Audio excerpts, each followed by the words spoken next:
বাংলাদেশের বর্তমান সরকারের জন্য কোন সুখকর বিষয় নয়, কিন্তু আমরা উদ্বেগের সাথে লক্ষ্য করছি সরকার প্রধান থেকে শুরু করে সরকারের দায়িত্বপ্রাপ্ত যারা রয়েছেন তারা তাদের কাছে নিয়মিত আইন শৃঙ্খলা রক্ষাকারী বাহিনীর মাধ্যমে আমাদের কর্মসূচির নিউজগুলো যাচ্ছে, কিন্তু তাদের কোনো টনক নড়ার কোনো লক্ষণ আমরা দেখছি না।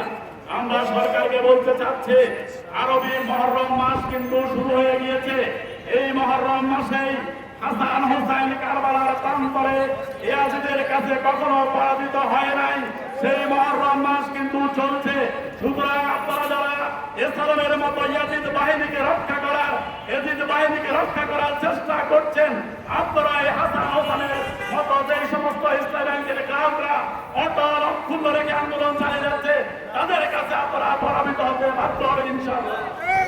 আরো বলতে চাচ্ছি, ধাপে ধাপে আমরা জুনের 1 তারিখ থেকে কর্মসূচি শুরু করেছি, কিন্তু এই কর্মসূচি সরকার পরিষ্কার করে দিতে চাচ্ছি জুলাই কিন্তু আবার এগিয়ে আসছে। কর্মসূচি কিন্তু যদি জুনের দিকে ধাবিত হয় তাহলে কর্মসূচি যদি কোনো সেটা কিন্তু আপনাদের জন্য নাও পারে।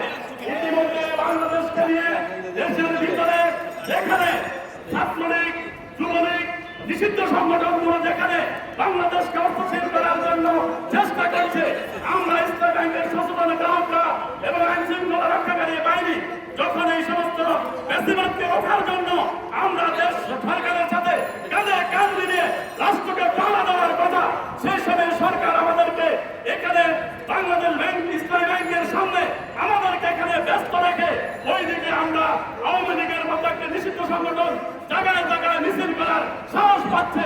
আমরা মনে করি এটা একটা সরকারের বিরুদ্ধে তারা একটা ষড়যন্ত্র করে যাচ্ছে। আমরা বলতে চাই, ইতিমধ্যে ইসলামী ব্যাংক থেকে গতকাল একটি সার্কুলার হয়েছে যে ইসলামী ব্যাংকের সামনে আন্দোলন করলে নাকি ইসলামী ব্যাংকিং আইনে 57 ধারায় নাকি গ্রাহকদের বিরুদ্ধে যারা বিশৃঙ্খলা করবে তাদের বিরুদ্ধে ব্যবস্থা নেবে। ইসলামী ব্যাংকের ব্যবস্থা কর্তৃপক্ষ আপনাদের নির্ধারিত পায়ের তলায় মাটি নেই, আপনারা আমাদের বিরুদ্ধে কি ব্যবস্থা নেবেন? গ্রাহকদেরকে 5,000 টাকা দেওয়ার মতো অবস্থা আপনাদের নেই। বসে বসে এসি রুমে বসে বসে বিবৃতি দিচ্ছেন, আপনাদের লজ্জা থাকা উচিত। আপনারা অনেকেই ইসলামের প্রেতাত্মা। খবরদার, গ্রাহকদের আন্দোলন নিয়ে ইসলামী ব্যাংকের কোন প্রেস রিলিজ থেকে, ওয়েবসাইট থেকে যদি আগামীকাল আর একটি প্রেস রিলিজ আছে তাহলে ইসলামী ব্যাংকের এই ম্যানেজমেন্টকে আমরা গ্রাহকরা আপনাদের এই প্রেস রিলিজ কিভাবে কোন হাতে কার ইশারায় আপনারা গ্রাহকদের আন্দোলনকে দমানোর জন্য আপনারা প্রেস রিলিজ দেন, আপনাদের সেই প্রেস রিলিজের পিছনের শক্তি কারা তাদের বিরুদ্ধে আমরা আন্দোলন ঘোষণা করব। আমরা বলতে চাই, আমরা যখনই কোনো কর্মসূচি ঘোষণা করি তখন পটিয়া এবং ইসলামের প্রেতাত্মারা আমাদের বিরুদ্ধে নানান রকমের আমাদের সভাপতি, আমাদের সেক্রেটারি সহ আমাদের আন্দোলনের সাথে জড়িত তাদেরকে নানানভাবে ট্রল করে তুচ্ছ তাচ্ছিল্য মিথ্যা বয়ান দিয়ে আমাদেরকে থামিয়ে দেওয়ার চেষ্টা করছেন। সুতরাং এই চেষ্টার সাহস আপনারা পাচ্ছেন কোথা থেকে?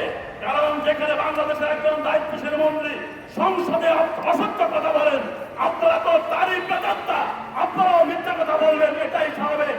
কিন্তু আমরা কবি নজরুলের ভাষায় বলতে চাই, ওরা কাদা ছুঁয়ে বাধা দিবে, ভাবে ওদের অস্ত্র নিন্দাবাদ, আমরা বলিব